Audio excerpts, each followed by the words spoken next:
Hey, welcome YouTube universe. It's me, E.T. Clark.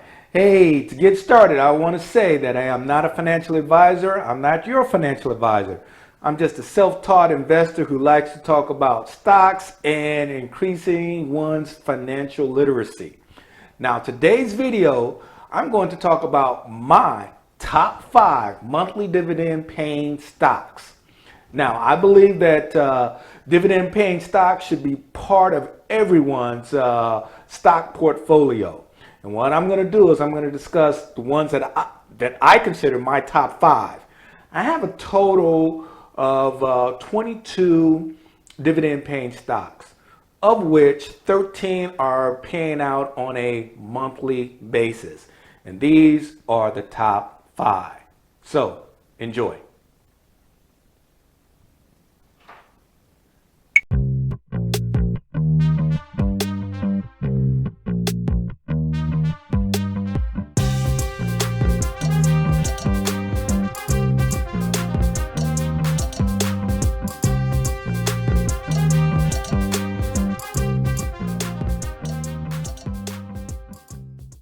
All right, board time. The first dividend player coming out the chute is going to be PSEC,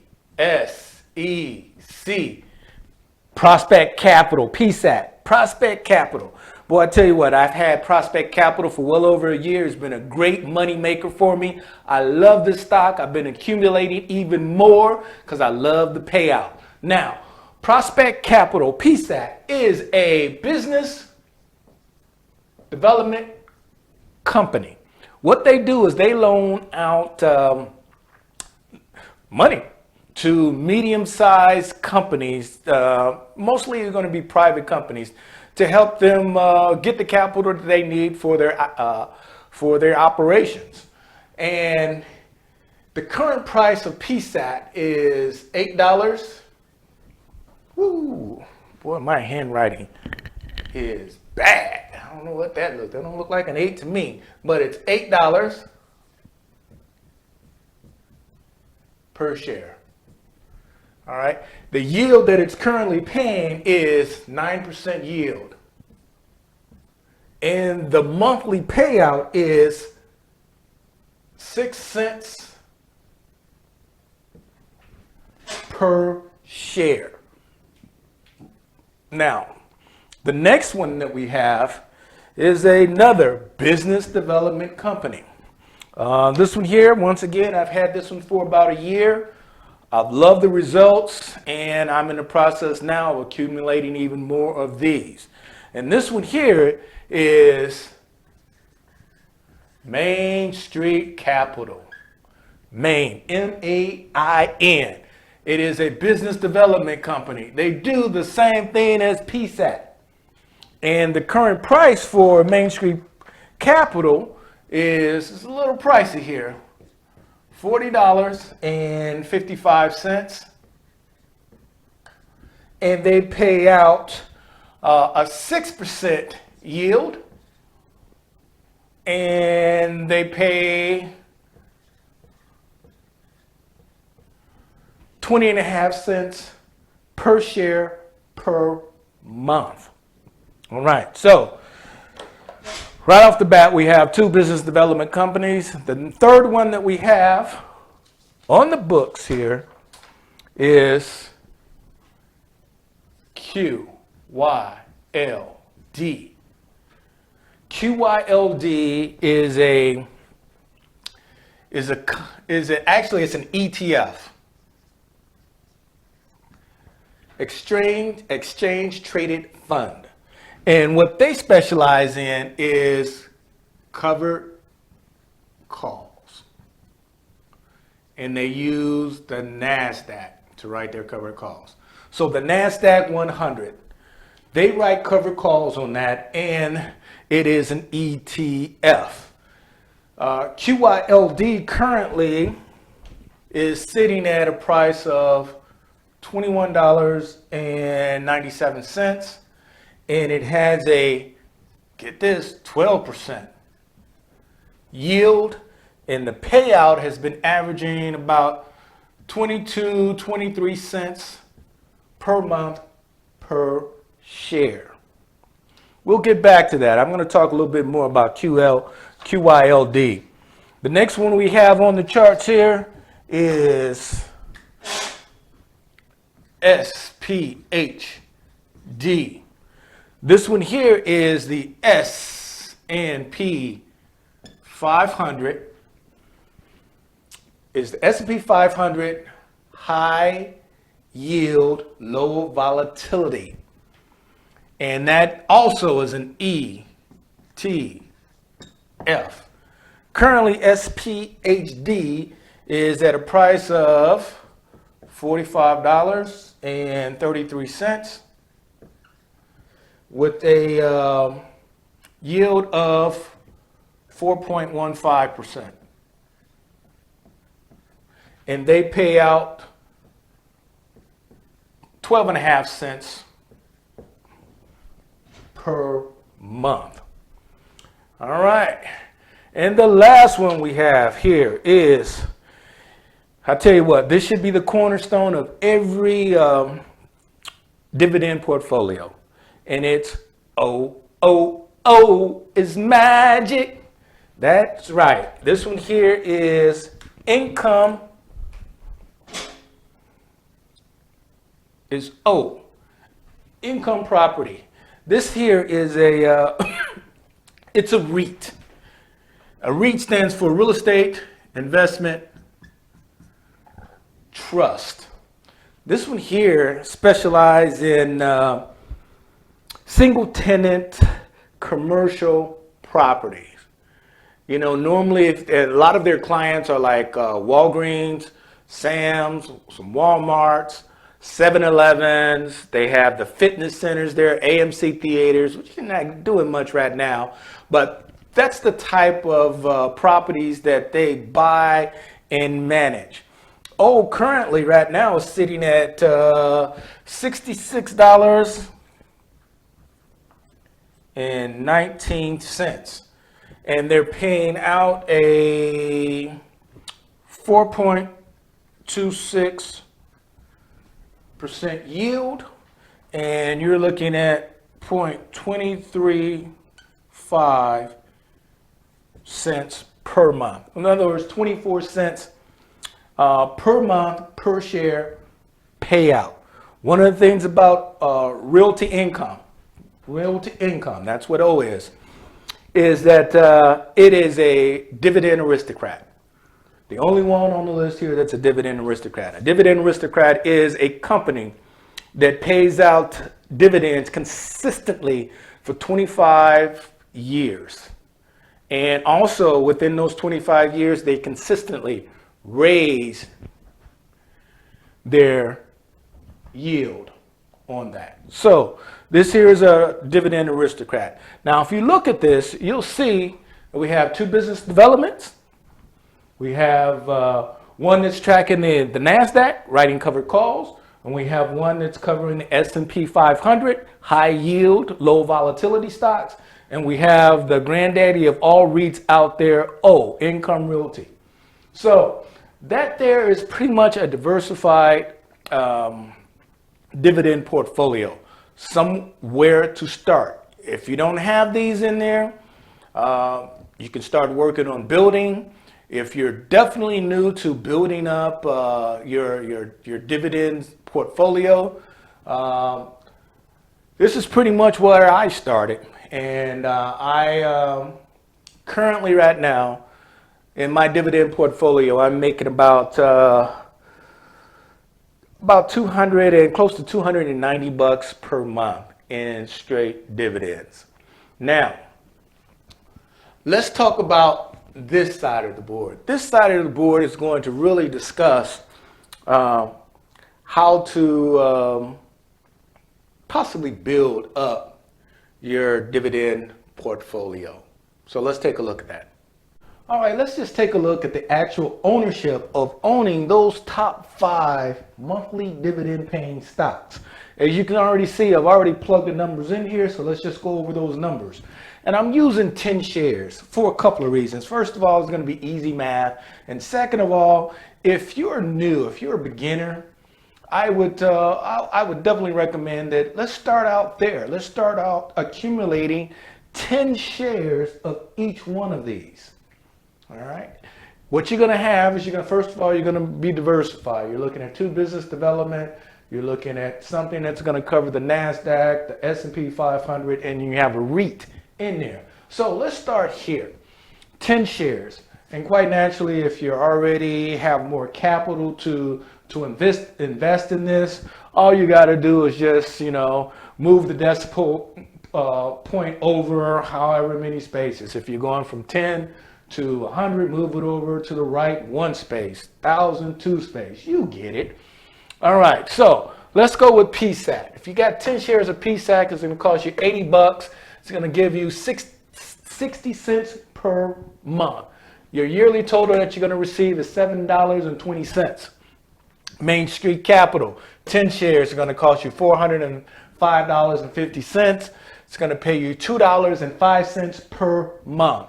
And the yearly payout for 10 shares is $24.70.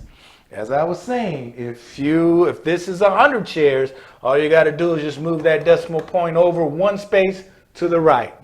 All right, for the QYLD, 10 shares, $219.70. It's going to pay you $2.28 per month. And yearly, you're going to get $27.40. And for SPHD, S&P 500, high yield, low volatility stocks, you're talking about 10 shares are going to cost you $453.30. It's going to pay you $1.26 per month, $15.17 per year. And the very last one, OOO, Income Realty.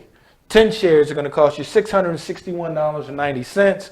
It's going to pay you $2.35 per month on a yearly basis. It is hard to see this here. It's going over my logo, but that's $28.20 per year. Now, with that being done, let's take a look at the actual yearly return. So what I'm going to do is I'm going to erase this side of the board and put up the yearly returns so that you can get a better illustration of how this works. All right, we got the board all set up. Let's take a look here. Now, the cost of all those shares, and we're talking about the top 5 dividend monthly paying stocks. If we look at just having 10 shares each, what is that going to cost us total? Those 10 shares of each one of these, PSAC, Main, QYOD, SPHD, and O, having 10 shares of those at the current price at the time of this taping would be $1,820.40. The monthly payout of all those shares is going to be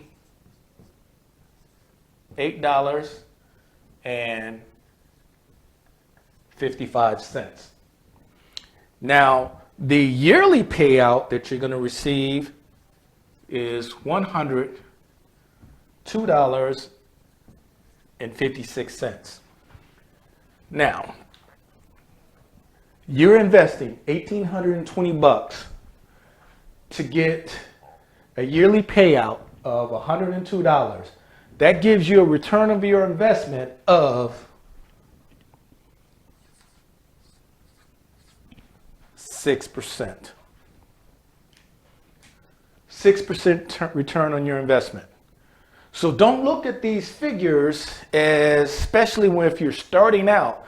And trust me, when you're starting out, it's like watching grass grow. But guess what? A 6% return on your money. In other words, this $1,820 that you are investing is making you $102 per year, 6%, better than any bank that you can possibly go to. That's the beauty of putting your money to work. And actually, this number is just actually on the low side. And the reason why I'm saying that is if you were doing a dividend reinvestment, if you were reinvesting that money and buying more shares, this figure would actually be higher. But this is just the straight figures on not reinvesting your money. This is generating this, and you still have this. That's the key. Those are the perks of dividend investing. Bottom line, you've got, it is true passive income. You're getting paid those dividends regardless of what happens. You can totally forget about it. And guess what? Those dividend payments will come in on a regular basis. In this particular case, we talked about the monthly, but there's also quarterly companies out there that pay quarterly, yearly, and semi-annually. But the ones we're specifically talking about are the monthlies. Bottom line is you're going to get consistently, this money will be paid out to you.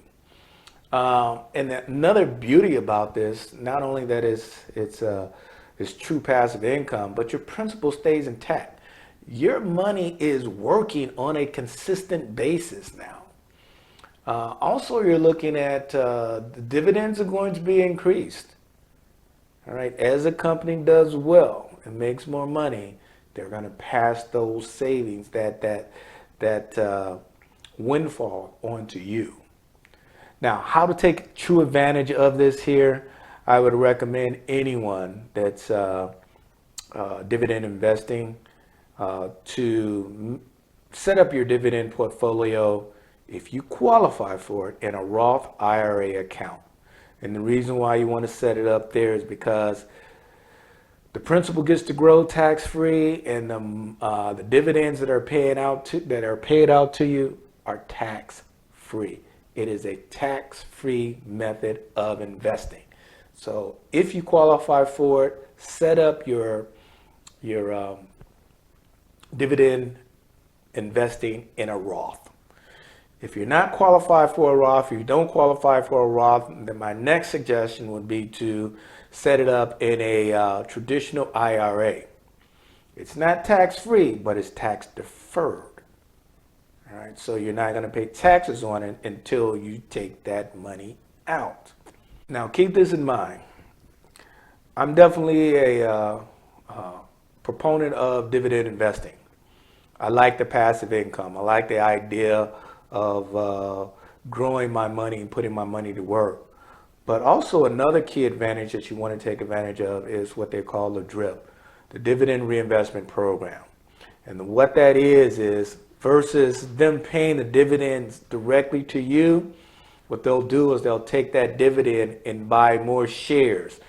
If it's not enough for a whole share of that stock, it'll buy fractional shares of that stock. So now that money that you just made off of your initial investment, or your principal investment, is now making money on itself. That's all part of that compounding effect. All right, so definitely, if you don't need it for a while, don't need to live off that money for a while, set up a dividend reinvestment program. And keep this in mind, at any time you can always go in and deactivate your DRIP, and then that way the money is paid directly to you. Now, dividend reinvesting is not the only way to invest. However, it should be one of the investment strategies that you are employing. You want to have this. This is not the only thing that I do. There's a lot of other investing strategies, especially when it comes to equities, that I'm currently involved in. Dividend reinvestment is the one that it's not the most exciting, it's not the sexy one, but it's the one that I can always rely on. I'm not watching the fluctuation of the price of the stock going up and down, because regardless of what that does, it still spins off, that income every month. And what I'm doing, I have mine set up in a Roth IRA, so it's tax-free, and I have mine set up on a DRIP. And who knows, I may or may not ever get to the point where I will actually turn off the DRIP and have the money and sent directly to me to spend. All right. So with all that being said, guys, just remember this. You got to save. Everything starts with saving. To start investing, you got to start saving. You got to get in that habit. If you're not in that habit, you need to start that habit. If you're in the habit of saving, then good on you. From saving, we then move into investing, putting your money to work, having your money make money for you. All right? And with all of that, continue to seek out knowledge and apply that knowledge, because knowledge by itself is not power. It's the application of knowledge that's true power. Hey guys, I will see you on the next video. You guys take care. Bye-bye.